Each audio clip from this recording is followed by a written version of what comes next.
is the number one issue, when they call my radio show, when I talk to people on the street, is the economy and jobs. Obviously, what the stimulus package is obviously not working, and they've only spent half of it. Well, what are they waiting for the other half? So I want to start off with questions about the economy. We'll just go in the same line we had started with before. How do you guys see, how do each of you see the role of the federal government in the economy?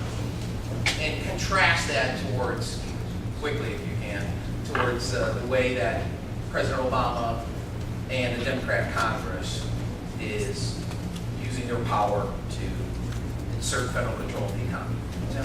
Well, I think it's very, very easy to say it's a complete difference between true free enterprise capitalism versus European socialism. It's the difference between government running the economy, government deciding who will be winners and losers, who will be the leaders, and who will be the followers. The only way to turn this economy around is the way it's always been done. It's by reducing the overall scope, size, cost of government that impacts upon the opportunity for individuals to take risks, and yes, not only to take risks to succeed, but also take risks that they might fail. That's the American way. But then, nothing as far as a hurdle in their way for the government to get up and move on again. So we have to cut spending. We have to cut spending. Did I say we had to cut spending? I thought you went to sleep there. Hey, we need backbone. That's where you guys come in. So do you see the federal government, so again, how do you see the role of the federal The government? role of the federal government is to cut spending, cut taxes, reduce unnecessary regulation. And that's across the board. We've been doing the exact opposite right now. They've been taking over manufacturing, imposing and setting up their own leadership, doing away with what happens at times when you fail by saying you're too big to fail. Who says?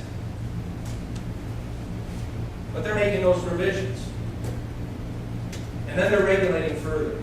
It's not working, never has. We go back to President Kennedy, President Reagan, President Clinton, when he was put on the spot by the Republicans, and then President Bush. When they cut taxes, what happened?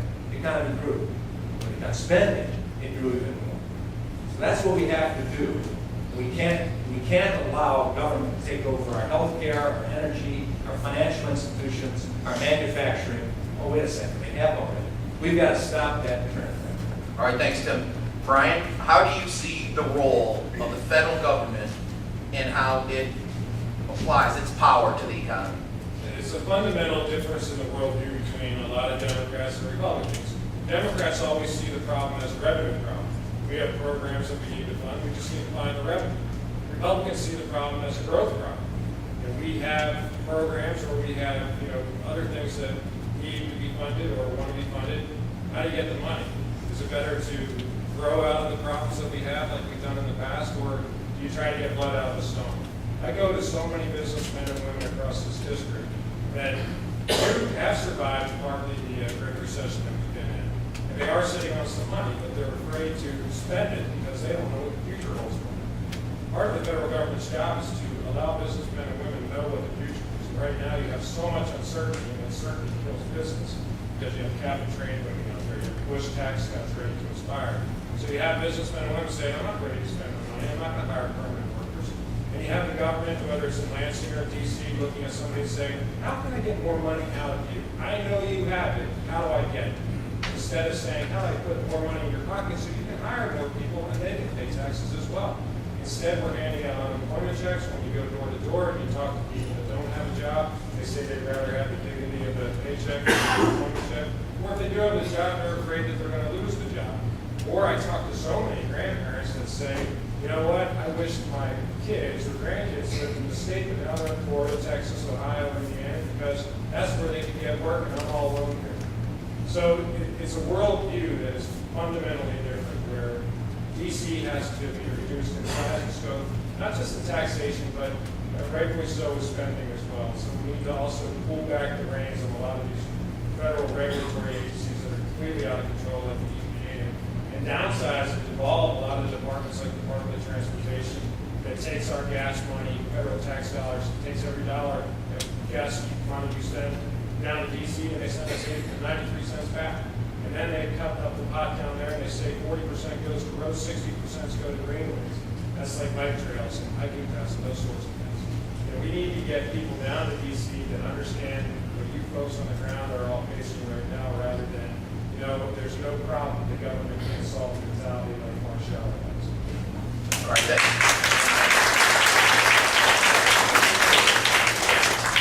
Let me give you a concrete example of failure of government. Mark Schauer, 17 jobs he was growing and he brought to Michigan, to Washtenaw County a couple of months ago.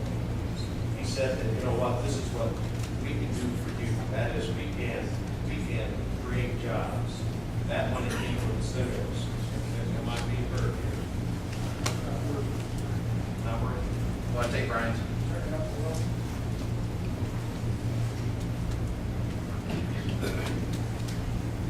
Can you hear me now? It sounds better. I'm getting some feedback, yes. So, Mark Schauer says he's coming and bringing jobs. He's bringing federal blood gas. But what he didn't tell you about those 17 jobs is that for each one of those jobs, in direct and indirect subsidy, it costs the taxpayer, take your money out of your back pocket, almost $250,000 per job, direct and indirect subsidy. Just what, a week and a half ago, Barack Obama came to Holland, $187 million given over to a Korean company for battery development and I guess manufacture for the so-called green cars. So 300 jobs are to be created as part of this development. $500,000, do the math, costs the taxpayers for each one of those jobs. Now, are those jobs real? Of course, they're gone after the government subsidy is over. Now, I spent my whole life creating jobs. For the last 35 years, I've been a airboat, built a business. I've not been spending those last 35 years building a career. I believe that we need someone who has the actual on-ground experience. But the question, Margaret, was, sorry to interrupt, the question was, how do you see the role of the federal government in the economy? The federal government has to get out of the way, right? The federal government stands in the way of job creation, of real bad, establishment of real bad. When I was trying to get something done in the city of Ann Arbor in the development field, there was many obstacles put in my way to build, for example, buildings and renew projects in the city of Ann Arbor. Obstacles that you feel were frivolous and not needed. I mean, obviously, regulation needs to be there to a certain point, but you're talking extra obstacles. Absolutely, and all businesses face exactly those same obstacles. The regulation, so it has to be reduced. Okay. All right, thank you very much.